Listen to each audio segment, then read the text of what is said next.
Have you ever considered how much time you are giving to your child listening to your child read?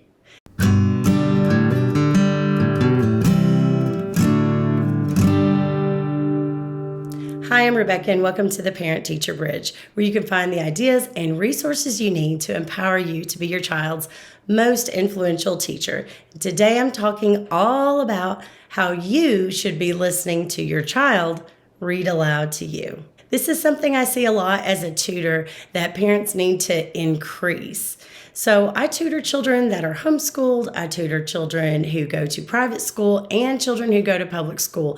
And one theme I see across the board in these kids is that they need more time getting to practice the skill of reading. They need to be able to have a grown-up listen to them read the text and also see what words are on the text. Now, I know as parents, we are all busy. You may have your child pull up a chair and read to you while you are cooking, and that can be kind of difficult for you to see the different words that they are messing up on. I totally get multitasking. However, if your child is struggling to read, you do especially need to give protected time each day to listen to your child read and be able to watch the text. Because oftentimes these struggling readers, they're going to mess up on some of the tiny words and they'll switch them out for each other. Like they may say that instead of the, they may say of instead of for, things like that. And that does still affect their comprehension of the story. Another thing to consider when your child is reading aloud to you is that it can increase their fluency. Once their fluency has improved, their comprehension has improved as well. And it's also more pleasant to listen to them read. So what do I mean by fluency? That's pretty much the smoothness of their reading. They're not sounding robotic or super slow. The best way to fix that fluency is to make sure that your child is reading a book that's an appropriate level. Do you have to know the reading level of the book? Not at all. All you have to do is have your child open up the book and read a page for you. If there are too many words that your child is having to sit there and actually sound out, and that's probably too difficult of a book for the time being. You want a book that only has a couple of words per page that your child needs to sound out. Stay on that book for a while. Allow your child to read aloud to you and maybe with you. It's okay to take turns back and forth. You read some, I read some. It can definitely help the child's stamina and help keep them from getting tired so quickly. And the benefit also is that they are getting to hear an adult read the book with them and listen to how it should be read. Are you stopping at the periods? Are you asking questions when you see a question mark and your voice is changing when you are asking those questions? All of this matters when it comes to keeping the child's attention and focus and increasing their comprehension. Now, as a tutor, I will have students come to me for reading, and they will bring whatever book that they have brought from their school library that they are currently reading.